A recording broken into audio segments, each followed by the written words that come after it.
విచారణకు హాజరు కావాలన్న ఈడీ నోటీసులపై కేటీఆర్ స్పందించారు.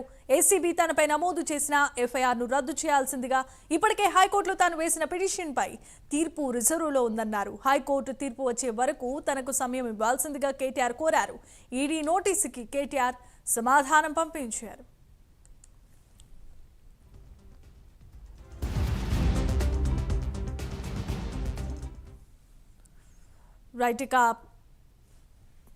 రేపు విచారణకు హాజరు కావాలన్న ఈడీ నోటీసులకు కేటీఆర్ సమాధానం చెప్పినట్లుగా తెలుస్తోంది.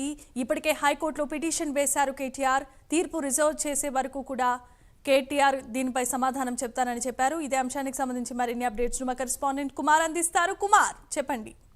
Thank you Jemimah. ఏదైతే ఫార్ములా ఈ కార్ రేసుకు సంబంధించి ఇటు ఏసీబీతో పాటు ఈడీ అధికారులు కూడా కేసులు అయితే నమోదు చేశారు. ఈ నేపథ్యంలోనే రేపు 7వ తారీఖుని విచారణ హాజరవ్వాలంటూ కూడా ఇటు ఈడీ అధికారులు అయితే నోటీసులు జారీ చేశారు. గతంలో ఇటు అరవింద్ కుమార్ కి అలాగే మరొక పక్క బిఎల్ఎన్ రెడ్డికి కూడా నోటీసులు జారీ చేశారు. కానీ వాళ్ళిద్దరు మాత్రం గైర్హాజరయ్యారు. తమకు సమయం కావాలంటూ కూడా కోరడంతో ప్రస్తుతం వాళ్ళిద్దరికి టైం ఇష్యూ కూడా 8, 9 తారీఖుల్లోనే ఈడీ విచారణకు హాజరు కావాలంటూ కూడా ఈడీ అధికారులు నోటీసులు అయితే జారీ చేశారు. అలాగే అదే సమయంలోనే కేటీఆర్ కూడా నోటీసులు అయితే జారీ చేశారు. రేపు విచారణకు హాజరు కావాలంటూ కూడా నోటీసులు జారీ చేసిన నేపథ్యంలోనే రేపు విచారణకు సంబంధించి కేటీఆర్ కూడా స్పందించారు. ఏసీబీ తనపై నమోదు చేసిన ఎఫ్ఐఆర్ ను రద్దు చేయాలని ఇప్పటికే హైకోర్టులో వేసిన కేసులో తీర్పు రిజర్వ్ ఉందని హైకోర్టు పైన ఉన్న గౌరవంతో హైకోర్టు తీర్పు వెలువరించేంత వరకు ఆ అంశంలో తనకు సమయం ఇవ్వాలంటూ కూడా కేటీఆర్ అయితే కోరడం జరిగింది. ఈ సమాధానమే నేరుగా ఈడీకి కూడా పంపినట్లయితే ప్రస్తుతం తెలుస్తుంది. ముఖ్యంగా రేపు విచారణకు హాజరవుతారా లేదనేది అయితే సర్వత్రా ఉత్కంఠ నెలకొన్న నేపథ్యంలోనే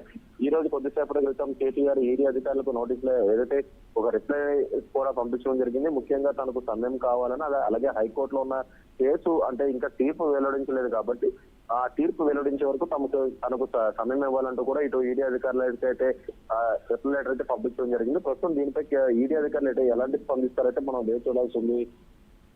right, thanks for the updates Kumar.